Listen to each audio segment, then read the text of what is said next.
Okay, I was just thinking that I've had this YouTube channel for almost 10 years now, and I really haven't done anything to really do justice to the name. I called it Veteran J-Mac Fan for a reason. And I figured since I was with Jesse's career since Dream Street, I figured that kind of considers me a veteran of like what he does and like shows like Summerland and like some movies, and of course his music. I mean, he's had a pretty amazing career, especially for like somebody from like a boy band that almost nobody has heard of. I mean, Dream Street was only a fan for like a year before they broke up, which was like something I never thought I'd get over. It was kind of sudden, and they were kind of the soundtrack of whatever year of high school that was. It was ninth grade, and which technically is my freshman year, but it was still in middle school at that particular time. That's the way my school system kind of worked. So after hearing Jesse was going solo, I figured I'd keep up with him. He was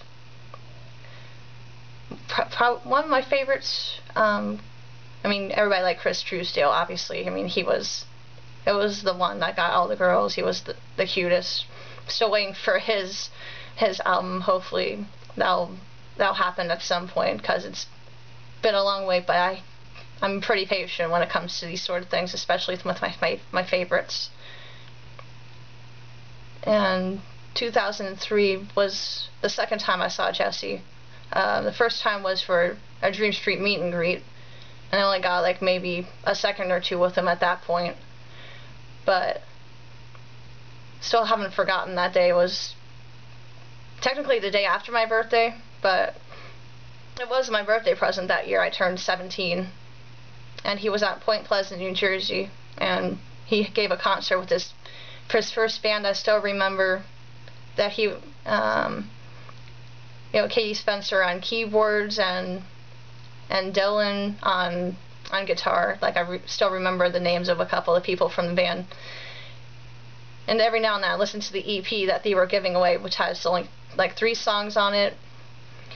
Beautiful Soul. I still prefer that version to like the studio version later on with like the album that had all the extra nuances added to it. I like the original version a little bit better.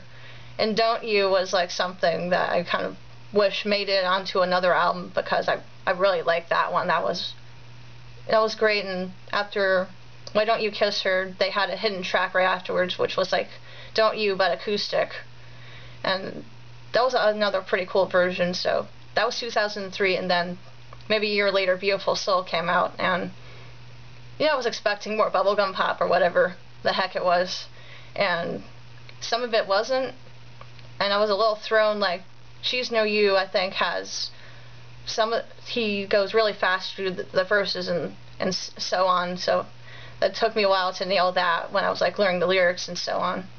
But it was like really cool. The first album he co-wrote 4 songs. That's always kind of an important thing to me, and when my artists co-write their stuff or write all their own music, it's like better expression of themselves than pre-packaged stuff that I kind of grew up with. Like I've moved on from that. A couple of my favorites on that one, I liked a lot of them, but the 2 that come to mind right now was What's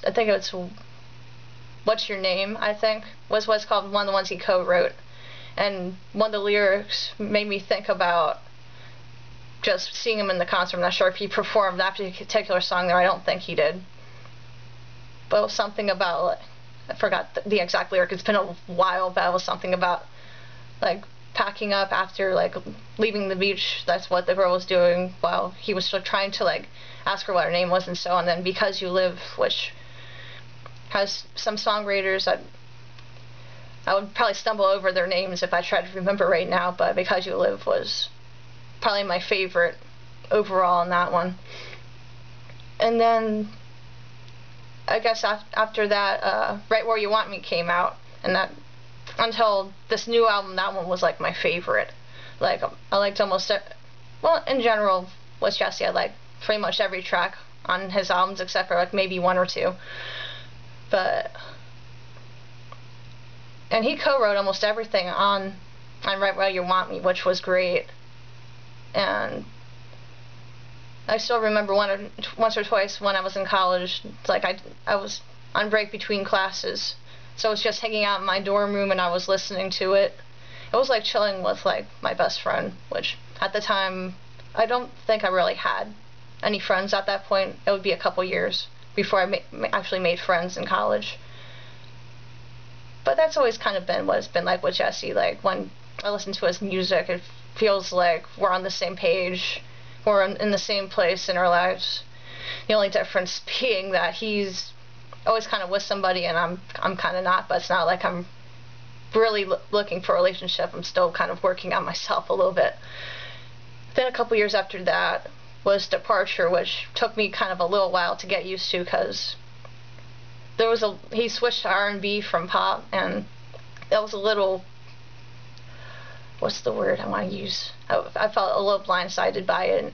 I mean, I know I appreciate my artists that like to mature and like keep doing better with their sound, like trying to find who they are, and so on. But that took a little while for me to get used to, like the R&B elements, like the track 3 on that one. I just skip entirely because I can't stand rap or hip hop for the most part. I mean, it has gotten a little mainstream lately where it doesn't bother me quite as much. But you know, How Do You Sleep was a really good one. Love the keyboard synths on that one. And when I got to the end of the album, I was a little like disappointed and so on. Like the first time, then Not Your Enemy came on. Like just the opening with like the strings and the piano, that caught my attention, and then I don't know, it was enough to convince me to give the album another try, because that's the kind of music I expect from Jesse. That's that type of sound. And he's really good with piano ballads. That kind of continued over to in Technicolor with the other guy. Like he gets the emotion, a lot of emotion out on those particular performances. So after Departure, there was like a kind of a long wait, but heck, I love the guy. I would wait forever for another album. And Technicolor came out, and it was practically like an early birthday present to myself. I drove to Target right after work to pick up a copy. And at first I was thinking, yeah, this is, I love the 80s, but it kind of feels like he's covering more of the 80s sound more than putting his own spin on it so much. But after I started listening, I really started to fall in love with it, and it was kind of like being back together for like the first time in a very long time. And it's so easy with him. So many good songs on that one. The first one that really caught my attention, I mean, the very first track in Technicolor, just the way it started, and it was like, wow, I can't wait to see where this goes, that sort of thing. And then Back Together came on. It's like I was still in love with the previous track, so it took me a while to get on board with that. And I think the first standout track after that was All About Us, which, oh my god, it's just amazing, that one. Are you all about us? Tell me you're the one that I can trust. Tell me that forever's never enough, that I'm the only one that's getting your love. Are you all about us? Am I all about us? No, she's the one that I can trust, but commitment somehow feels like giving up. Love this girl, but do I love her enough to be all about us? Am I all about us? That was like the first stand-up moment there. And then Punch Drunk Recreation came on. Like I saw him tweet about it, saying it would be featured in Expecting Amish, that movie he was in, that Lifetime movie, which I'm not really into those, but just for him, I figured I'd watch it, and I'm so glad I did. I mean, that was probably the best character he's ever played. I mean, he usually plays a lot of angsty roles and so on, and I started to get kind of sick of that, and not to mention like characters like Keith, like where he died at the end, which was like, that was really tough to like get over, especially after like the umpteenth Robert Pattinson movie where, shocker, he dies at the end, which was god awful. But Front Stroke Recreation, I freaking love the beat to that one. And really great dance groove, probably, yeah, one of my favorites there. And then from there,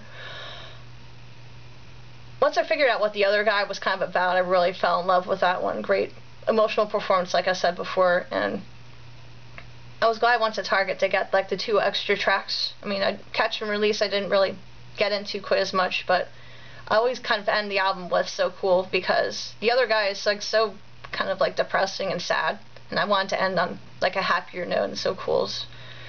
I'm still kind of learning the lyrics to that one because they weren't included in like the packet or whatever the heck it was. But yeah, great music. Hope Jesse keeps on making great music. If you happen to see this, Jesse, big fan, and you've been absolutely amazing, and keep doing what you're doing.